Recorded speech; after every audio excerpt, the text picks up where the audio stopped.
ఖమ్మం జిల్లా సత్తుపల్లి మండలం కిష్టారం గ్రామం వద్ద ప్రధాన రహదారిపై అంబేద్కర్ నగర్ కాలనీ వాసులు అర్ధనగ్నంగా బైఠాయించి ఆందోళన చేపట్టారు. గ్రామానికి సమీపంలో ఉన్న సింగరేణి బొగ్గు లోడింగ్కు సంబంధించిన సైలో బంకర్ను అక్కడి నుంచి తీసివేయాలని సుమారు 5 రోజులుగా రైలు నిరాహార దీక్షలు చేశారు. నేడు జాతీయ రహదారిపై చిన్నపిల్లలతో కలిసి బైఠాయించి ఆందోళన చేపట్టారు.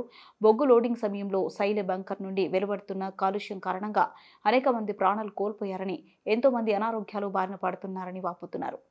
బంక్ను తొలగిద్దాం, ప్రాణాలను కాపాడుకుందాం అంటూ ప్లకార్డులు పట్టుకుని నిరసన చేపట్టారు.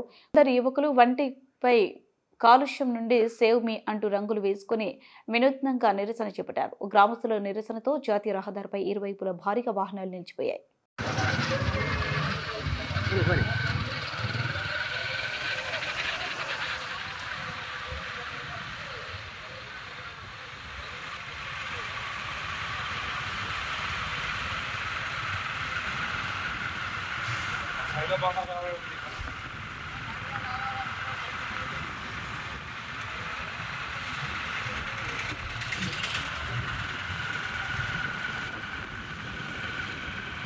నిజంగా కళ్ళకు కట్టినట్టు కనబడుతున్నాయి.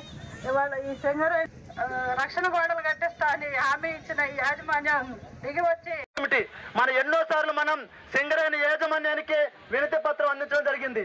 వారు మనల్ని చిన్న చూపుగా, దళితులంటే, గిరిజనులంటే, మైనార్టీలంటే చిన్న స్థాయి అంటే వారికి చిన్న చూపు. కానీ